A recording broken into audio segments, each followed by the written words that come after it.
Ora, muito bom dia. Vou tentar responder a uma dúvida que me colocaram, que é: que fase é que se avizinha na Europa e no Ocidente? É uma fase de tumulto, mas que tipo de fase e características tem? Vamos lá ver. E toda a gente configura isto como sendo uma fase de terrorismo. Eu penso que não é bem assim. Vamos lá. É habitual, digamos assim, estabelecer sobretudo para o Ocidente, três fases de terrorismo. A fase anarquista, a fase de terrorismo nacional e subnacional e, finalmente, portanto, de grupo, que inclui grupos nacionalistas e grupos marxistas, por exemplo, e a fase terceira, que é, no fundo, que se inicia de uma forma mais ribombante com a Al-Qaeda, do franchising terrorista. E, subsequentemente, uma das variantes é o lobo solitário. Na primeira fase, fase anarquista, a questão era matar um líder fundamental. Era um terrorismo seletivo. Era preciso matar o presidente Lincoln ou o presidente Kennedy. Os americanos são especialistas nisso. Não é? Ou o presidente Reagan, que também não morreu, mas foi alvejado. Ou o Papa. Ou o rei Dom Carlos. O príncipe Dom Luís Filipe. Efetivamente acabaram com a monarquia assim. Portanto, esta ideia, ou o atentado contra o Salazar, esta ideia de criar um terrorismo seletivo ad hominem, matar alguém muito importante como dirigente político e social, vai mais ou menos até à Primeira Grande Guerra, que aliás começa com isso mesmo, com um episódio, que foi, digamos, aquele evento que foi escolhido para gatilho, foi a morte, o assassinato do arquiduque Ferdinand e da sua mulher. Isto não quer dizer que tenha acabado, não acabou, continuou por aí fora, não é? No século XX há inúmeros atentados terroristas seletivos, mas não é praticamente a essência do terrorismo contemporâneo. Digamos que é um modelo que continuou, penso que se vai repetir. Esta guerra vai se agravar com terrorismo seletivo deste estilo, mas não é, digamos, a fase central que vivemos atualmente. Em segundo lugar, temos o terrorismo de tipo militar, de tipo nacionalista ou subnacional, que os marxistas utilizaram também muito em organizações como a ETA, os GRAPO, o Baader-Meinhof na Alemanha, na Córsega, no Japão. Pronto.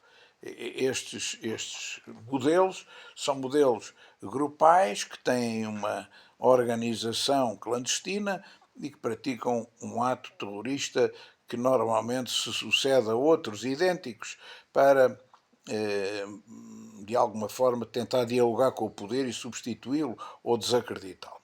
E a terceira é a fase do franchising, em que há um conceito, há uma ideia e, enfim, uma rede que desenvolve esse conceito, não é assim?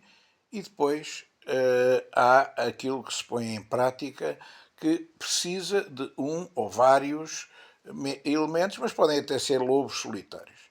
A maior parte do terrorismo que tem ocorrido em França é feito por pequeníssimos grupos que quase configuram a natureza do lobo solitário.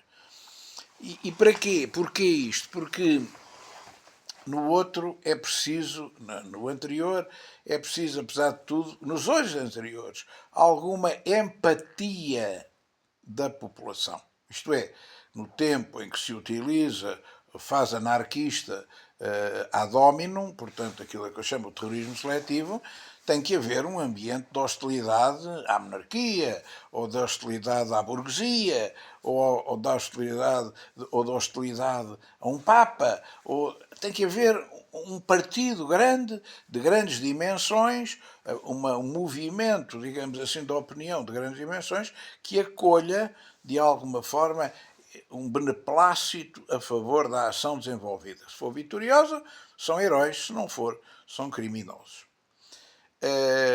O terrorismo militar, idem, não é? Não é possível haver a ETA sem haver um movimento de opinião independentista no País Basco, ou haver guerrilhas na Córcega, se não houver algum movimento de fundo de empatia com uma parte substancial da população para que isso aconteça. Portanto, esse terrorismo precisa de alguma empatia territorial com a população, da mesma forma que a guerrilha precisa daquilo a que se chama a lógica crepuscular, que é, durante o dia, a guerrilha mistura-se e dissolve-se na população normal, a população em geral, são indistintos, e à noite, no crepúsculo, formam-se as unidades de combate e atuam. Bom, na última fase não é preciso empatia nenhuma. Não é preciso empatia nenhuma. É preciso um indivíduo que passe despercebido, coloque uma bomba e a seguir é morto ou assassinado. Normalmente são mártires, mas não tem que ter empatia nenhuma com ninguém. Aliás, cria mais antipatia do que empatia, como se viu com o caso do 9/11, não é? Em que da esquerda à direita toda a gente apoiou o presidente Bush Jr. para fazer atrocidades que não tinham nada a ver com aquilo, mas que foram vinganças, como o Iraque e cegadas do estilo. Bom, o que é que vem para o Ocidente agora? Em função daquilo que é o meu modelo da guerra policêntrica convergente, não é? Já temos o centro, um primeiro centro de guerra, que é a Rússia e a sua periferia, portanto, maiormente a questão da Ucrânia, mas não tem só a ver com a Ucrânia, portanto, atenção, cuidado, a periferia é um conceito mais vasto. Em segundo lugar, temos a questão de Taiwan e da China, que é gravíssimo e que será um foco importante e que acopla focos secundários, que são públicos e que são conhecidos. E o terceiro é o caso de Israel, da Palestina, enfim, e tudo aquilo que pode vir atrás, que tem a ver, obviamente, com o incêndio do Médio Oriente e dos países islâmicos. Bom, esta guerra policêntrica convergente tende, tal como a Segunda Guerra Mundial já foi uma guerra policêntrica convergente, tende a criar uma guerra única. Ninguém fala de as segundas guerras mundiais. É a mesma. A Guerra do Pacífico é a mesma da guerra do nazismo e da guerra do Mussolini. Não há uma diferença. É a Segunda Guerra Mundial. Pronto. E isto vai ocorrer novamente, com um novo contexto, naturalmente, mas da mesma forma que a outra já foi.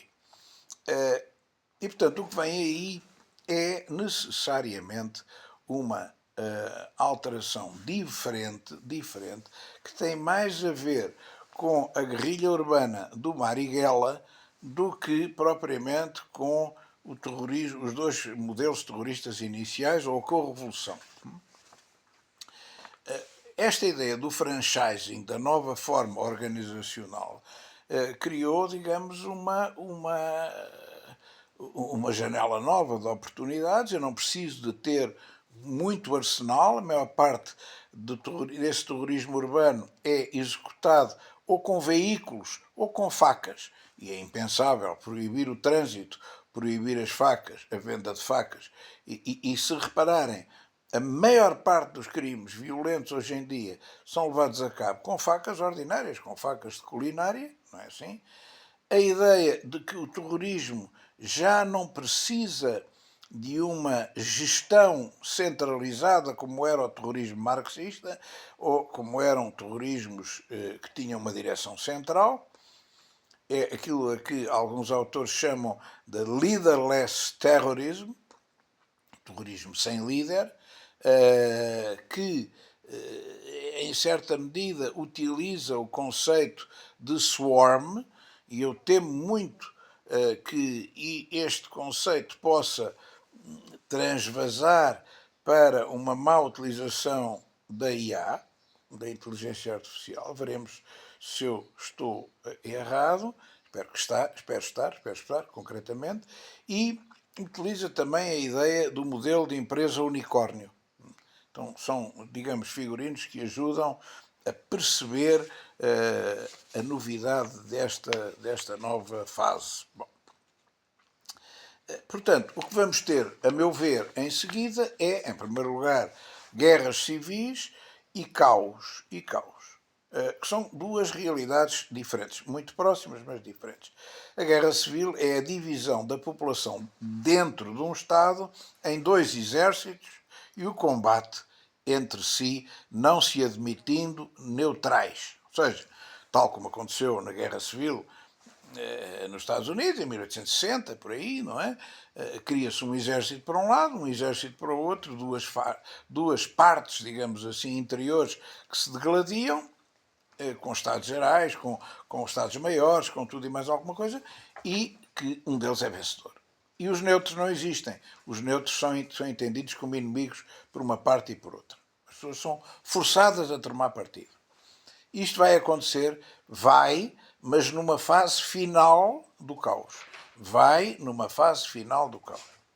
Numa fase inicial do caos, vai acontecer primeiro a desintegração do poder político, a desintegração do poder público e a convulsão geral em termos de território e de população. E agora a notícia má e mais espantosa é que isto está a ser provocado pelos governos dos Estados. Esta é que é a parte má da história. Ou seja, os governos do Ocidente estão, de forma direta ou indireta, a contribuir para o caos. Em primeiro lugar, por desautorizações progressivas, por desinvestimento progressivo, desinvestimento das forças de segurança, quer das Forças Armadas, quer, sobretudo, das forças policiais. Desinvestimento não só do ponto de vista financeiro, mas do próprio ponto de vista de objetivos. Não é verdade? As polícias hoje em dia são mais maltratadas pelo sistema judicial, por causa das leis que os governos fazem, do que os ladrões. O sistema privilegia os delinquentes e os ladrões em detrimento das polícias. E isso depois tem um rebatimento financeiro. Não é prioridade para os governos pagar bem às polícias. Estão a ver como é que se fecha o circuito? Outra das formas é a não educação das massas para a catástrofe. Aquilo que acontece, como eu já disse noutro sítio, por exemplo, com o Japão, em que há uma educação desde a tenra idade da escola, da pré-escola até, defensiva das populações em relação a desastres naturais, sobretudo, mas também capacidade reativa para situações de caos. Ou o investimento em modelos de detecção concreta do estilo Dexter na NATO.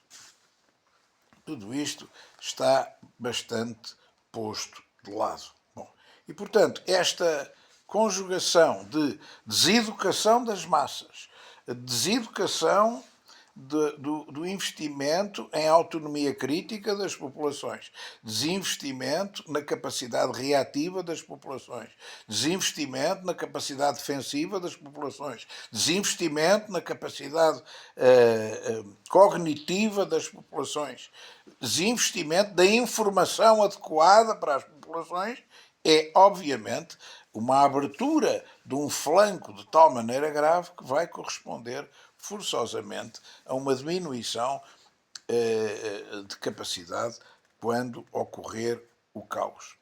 Por outro lado, fomenta as invasões. Não me venham com tretas politicamente corretas, não vale a pena, eu não sou assimilável a isso, não é verdade? Mas esta ideia da invasão que está a ocorrer no Ocidente todo, desde os Estados Unidos à Europa, passando enfim, por outros países, é realmente uma invasão que vai criar, que vai coletar a sua capacidade destrutiva num futuro próximo. Aquilo que eu chamo as quintas colunas.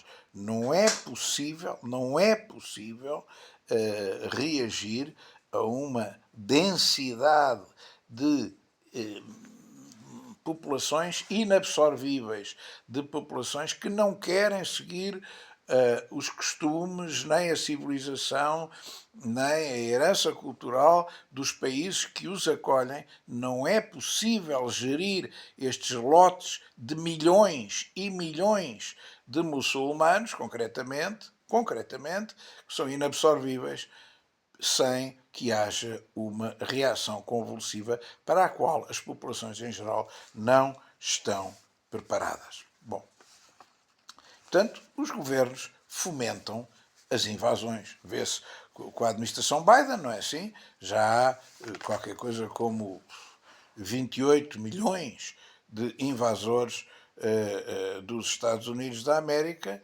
e cá já vamos num milhão. E pela Europa toda, enfim, há países que já têm um terço projetável, um terço da população será de origem alienígena. Isto é inaceitável, é inaceitável pela força normativa dos factos, não é uma inaceitabilidade filosófica, é incomportável. Não é? É como um volume de água dentro de um barco. Não é? A partir de uma altura afunda-se. Não é uma questão subjetiva. Não, eu acho que devemos deixar entrar água. A água, quando nasce, é para todos. Não interessa nada. É uma conversa filosófica que não interessa nada. Pura e simplesmente o barco afunda-se sem dó nem piedade. Além disso, além das invasões, que é um capítulo que eu não me importo falar autonomamente, temos aquilo que tem a ver com a sustentabilidade das nações e dos Estados. A soberania alimentar está a ser afetada contínua e permanentemente. Primeiro foi a PAC, Política Agrícola Comum, que é uma política desastrosa. O único que diz mal disto é o Partido Comunista, mas é pouco, não chega. A política de pescas, outra política desastrosa, e depois a agenda, não bastava, 2030, com a estupidez da ecologia, que leva a criar, como acontece na Europa neste momento, impostos sobre as vacas. Vai haver impostos adicionais sobre as vacas, por causa do metano que produzem. Já se inventou mais a gripe H5N1 para exterminar as galinhas, a par de se estar a tentar fomentar uma indústria de insetos para a alimentação. Felizmente foram apreendidos agora pela ASAI, lotes de alimentação feitos à base de insetos. Fico contente com a notícia. Bom, portanto, tudo isto junto, fome, incapacidade defensiva e cognitiva das populações, informativa das populações, mais quintas colunas de tamanho exorbitante. Reparem que os invasores são predominantemente masculinos em idade militar. Não têm famílias completas, não vêm filhos, nem velhos, nem crianças, nem mulheres. Vêm homens sozinhos em idade militar. Se eles acharão que é coincidência e que eu sou pessimista, tudo bem. Portanto, o que é o caos? O caos não tem. Qual é a diferença entre caos e guerra civil e revolução? É que guerra civil tem um objetivo, a ideia é ganhar e acabar com a escravatura, por exemplo, como foi nos Estados Unidos, ganhar e impor o liberalismo, Dom Pedro contra o Dom Miguel. Aqui não. Aqui não há objetivo nenhum. Na Revolução há ganhar e impor um modelo novo económico-financeiro ou político. Agora aqui não. Aqui há pura e simplesmente uma ideia de destruturar, destabilizar, desfazer. Desfazer no sentido genérico da expressão. E, portanto, esta situação ainda pode ser agravada se houver causas externas que agravem o caos. Ainda hoje li num jornal que um dos vulcões da Ilha Terceira tem tido terremotos consecutivos e está provavelmente no caminho de uma erupção que pode afetar a própria Europa, em termos de tectónicos e em termos de poluição. O Yellowstone, já falei disto, corre o risco de ter uma crise grave num momento próximo. Em Itália, o Campi Flegrei, a mesma coisa. Estamos na possibilidade de um flare solar que crie um EMP, não é assim? Que gerará um apagão eletrónico de grandes dimensões. A possibilidade da existência de um crash económico e financeiro ocidental, com a queda do dólar por causa do excesso de endividamento e da alternativa BRIC, que arrastará atrás de si as moedas secundárias do Ocidente Europeu, como por exemplo o euro, como por exemplo a coroa dinamarquesa, como por exemplo o franco suíço, tudo isto. Portanto, ainda pode ser pior se houver, como já se anunciou, a possibilidade de um cometa ou de um meteoro poder cair ou passar muito próximo da Terra ou cair diretamente na Terra. Ainda que não seja um evento de extinção, ainda que não seja um evento de extinção, causará inexoravelmente um agravamento das condições. E, portanto, tudo isto, não é? A extensão das guerras, a quinta coluna, a crise dos abastecimentos alimentares por causa das políticas estúpidas da ecologia e da Agenda 2030 e os sanitários e as cidades 15 minutos e a inflação e tudo isto que está a ser provocado. Provocado por nós próprios, não é? Quem criou o desinvestimento e a desindustrialização da Europa fomos nós. Quem criou as sanções à Rússia, que foram tiros nos pés do Ocidente, fomos nós, sobretudo da Alemanha. Quem criou todas estas crises fomos nós.